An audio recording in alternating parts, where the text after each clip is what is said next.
I live in a not-so-well-off area. I am not well off by any means, but I have a Wi-Fi connection. My Wi-Fi has a 4-device limit. It's the cheapest plan they have. My neighbors have a 12-year-old daughter who has to attend online classes. I know her well because she comes over fairly often to hang out with my daughter as they are friends. Her name is Shania. We live in India. Shania is an Indian name. I am also Indian. Shania's parents told her they cannot afford Wi-Fi, so she asked me if she can use mine. I agreed, and said the only condition was that she has to study hella hard and do her best. She agreed and has been using it for a while. Over the past 2 months, I have been finding it hard to use my Wi-Fi. The web portal for the Wi-Fi says 4 devices are constantly connected to it when all I am using is my phone, and my daughter is using her laptop. Sometimes, my daughter can't connect to her own classes and uses data. I asked Shania about it last week, and she said her parents forced her to tell them the password and that they have been using it. I went and spoke to her parents about it, and said that it is only for her to be able to attend classes. They said they will stop using it. But over the week, 4 times my daughter's classes got interrupted because there were multiple devices trying to use it. Yesterday, Shania told me that our other neighbors also have the password and are also using it, that her parents gave it to them. I went and warned her parents again, said I will change the password, but they made false promises again and shut their door. I changed the password and gave Shania the new one, but her parents forced it out of her again. My daughter's education needs to take priority. Her classes are important. I can't let her education take a back seat, but if I change it again and not give Shania the password, her education will get affected. I am 45 male and have a step-kid, 15 female, with my wife. I can say that me and her parents' house are very different. I don't think that she shows any patience with them, and I don't like that. For some reason that I do not know, whenever she wants to punish her, she will make it seem like she is going out to do something or save the punishment for when she leaves for work, so it's my responsibility to punish her. I really don't like the idea of punishing kids that aren't mine.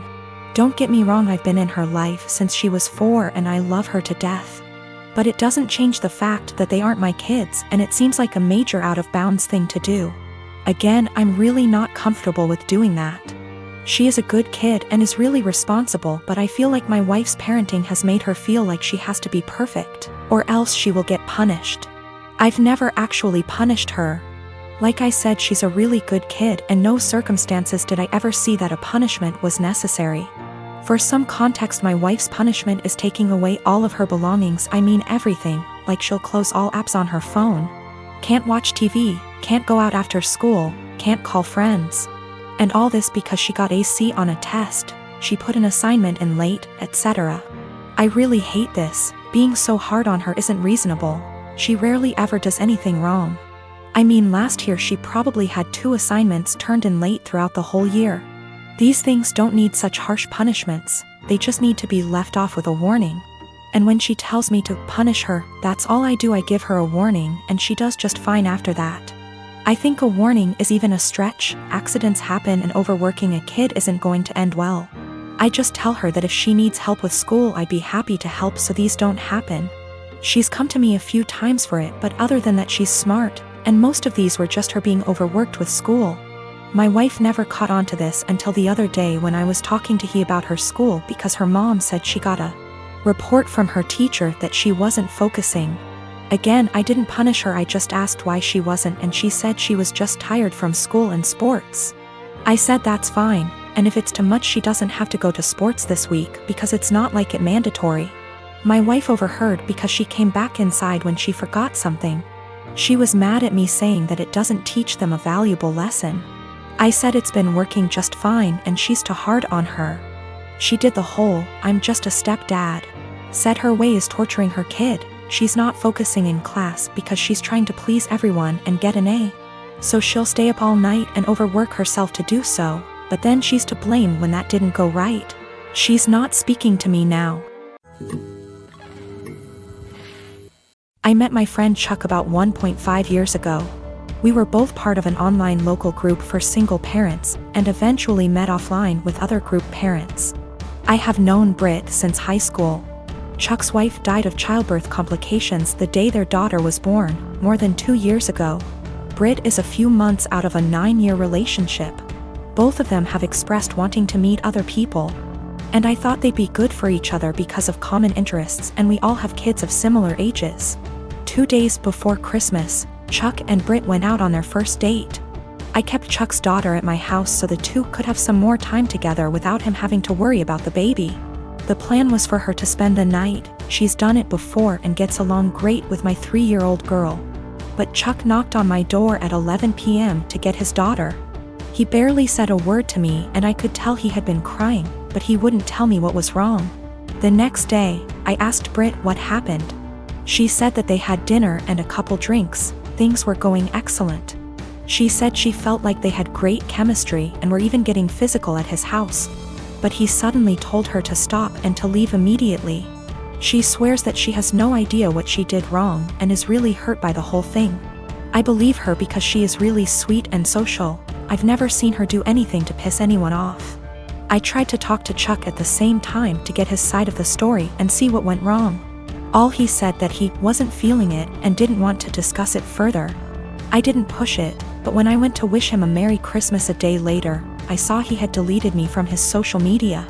I texted it to him instead and asked, "You okay?" But no response. I am seriously hurt and don't know what to do. Chuck has become one of my closest friends, and our daughters are the best of friends too. I am really worried that this has something to do with his wife. And I want to apologize if he felt like I was pressuring him to date after her death. At the same time, I don't want to overstep boundaries and bother him when he's having a hard time. It's been over a week and I'm worried / upset. I am a 19-year-old man. On Thursday, a person I had a major crush on in high school, but who rejected me, messaged me out of the blue. She had never contacted me without my contacting her first. And at one point I realized she had had me blocked on social media, and so I found it odd that she was suddenly being friendly. After sending a couple of greetings / questions about how I've been, she said that she was going to have some people over and wanted to know if I would get the beer. The drinking age where we are is 19, and she and the people who were going to chill were all 18. The liquor stores in my area all card. I thought it was silly that my being a month older meant I could buy liquor and they couldn't, and so I said I would love to go. She said, "Thanks, I'll pick you up at 7. 7 o'clock rolled around, and she texted me to say she was in front of my house. I went out dressed and ready to chill with some people, and she drove me to the liquor store. When we got there, I asked what beer she wanted me to get, and she told me to get Budweiser. I hid my disappointment as well as I could, but it was her party, so I went in and bought 2 cases of 24. I got back in the car and said, "Let's party," and she was eerily quiet. I noticed that she wasn't driving towards her neighborhood, but rather back towards mine. I thought she had moved or something, but didn't want to press the issue. When she turned down my street, I finally figured it out. She was being purposefully vague about the invitation because she wanted me to get the beer. But she wanted a way out when she told me I wasn't actually invited in the first place. She stopped in front of my house, leaned over, kissed me on the cheek, and said, "Thanks," in her best voice. I deadpanned her and asked when she was going to tell me I wasn't invited. She feigned surprise and said that she never intended to invite me in the first place. I sat in silence for a long, awkward minute, picked up the beer, and walked towards my front door. She got out of her car and frantically tried to re-invite me to the party. But I told her that what she did was the most humiliating thing that ever happened to me. I opened my front door, slammed it a bit too hard, and came back to my room.